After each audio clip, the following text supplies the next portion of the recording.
बिस्मिल्लाहिर्रहमानिर्रहीम। हमारा ये एक्सपेरिमेंट बिल्कुल कैपेसिटर जैसा ही है। पहले हमने स्टडी किया था कैपेसिटर के अंदर से एसी को गुजार के।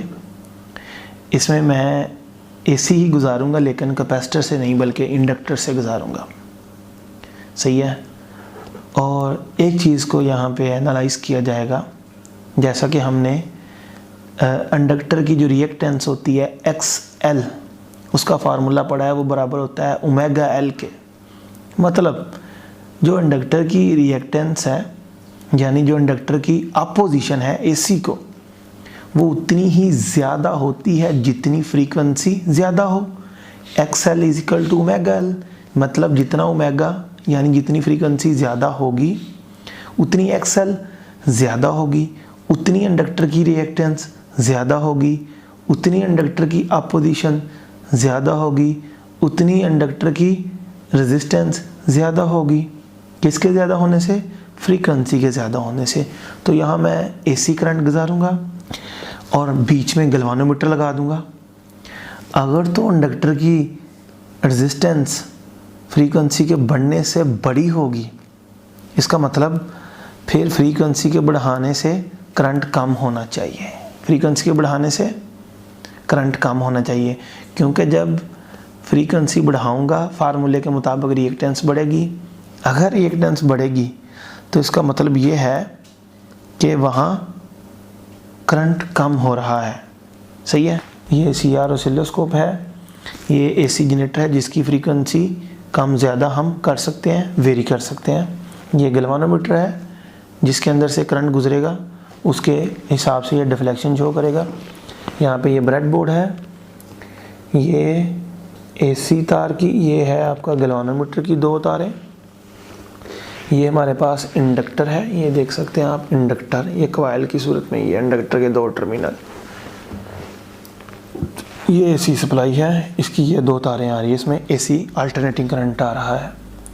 तो मैं इस अल्टरनेटिंग करंट के साथ ये देखें, यहाँ पे ये अटैच कर दिया मैंने इंडक्टर AC करंट के साथ, और इसकी एक तार मैंने यहाँ अटैच कर दी, गैल्वेनोमीटर की एक तार इसके साथ अटैच कर दी, गैल्वेनोमीटर की दूसरी तार इसके साथ अटैच कर दी। ये सारा आपके सामने है इस वक्त।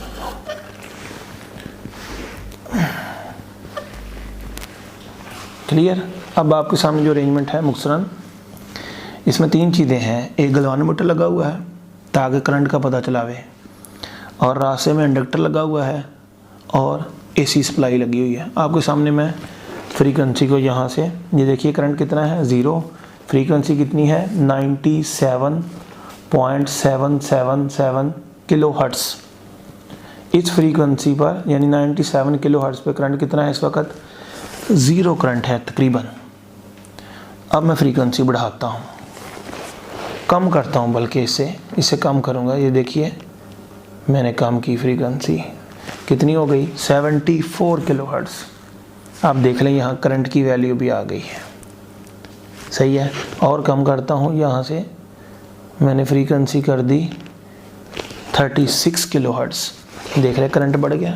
फ्रीक्वेंसी के कम होने से करंट बढ़ रहा है। कैपेसिटर से उलट है, फ्रीक्वेंसी और कम कर दी मैंने, उधर भी देखें फ्रीक्वेंसी भी कम हो रही है।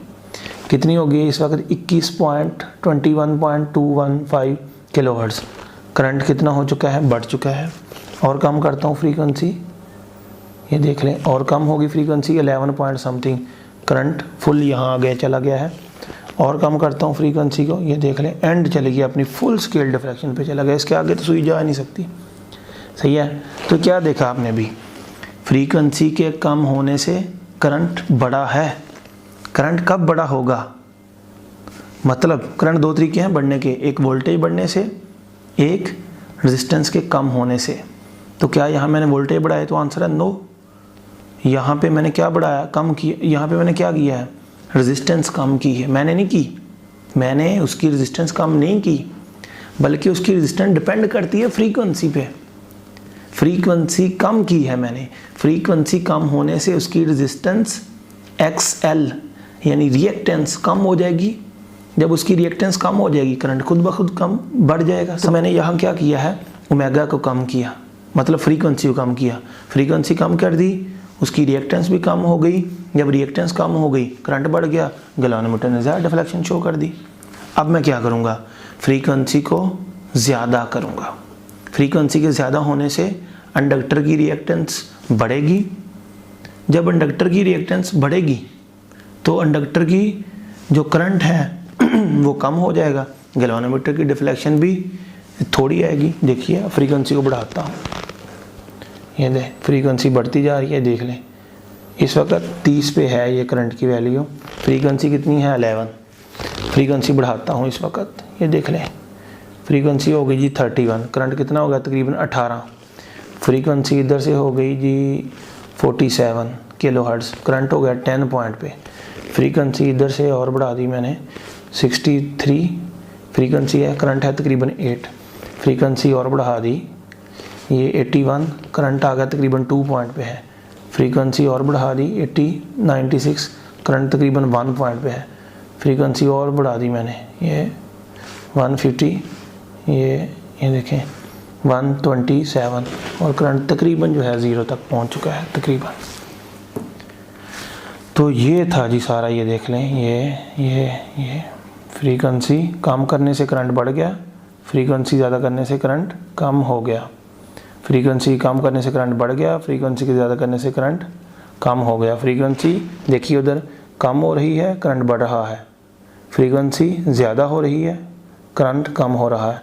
फ्रीक्वेंसी कम हो रही है, करंट बढ़ रहा है। फ्रीक्वेंसी ज़्यादा हो रही है, करंट कम हो रहा है। क्लियर? ये था जी एक्सपेरिमेंट।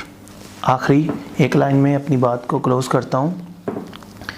हमने एसी करंट को गुजारा किसके अंदर से, इंडक्टर के अंदर से। क्लियर? फ्रीक्वेंसी बढ़ाते जाते थे, फ्रीक्वेंसी बढ़ाने से इंडक्टर की रिएक्टेंस बढ़ेगी। जब इंडक्टर की रिएक्टेंस बढ़ेगी तो उससे गुजरने वाला करंट कम होगा। जब करंट कम होगा तो गैल्वेनोमीटर डिफ्लेक्शन थोड़ी देगा आपके सामने। अगर फ्रीक्वेंसी कम करते हैं तो इंडक्टर की रिएक्टेंस कम हो जाएगी, इंडक्टर की रिएक्टेंस कम हो जाएगी तो उससे गुजरने वाला करंट ज़्यादा हो जाएगा। करंट ज़्यादा हो गया तो मैंने गैल्वेनोमीटर लगाया तो है चेक करने के लिए, ये ज़्यादा डिफ्लेक्शन देगा। ये था जी हमारा आज का एक्सपेरिमेंट। अल्लाह हाफिज़।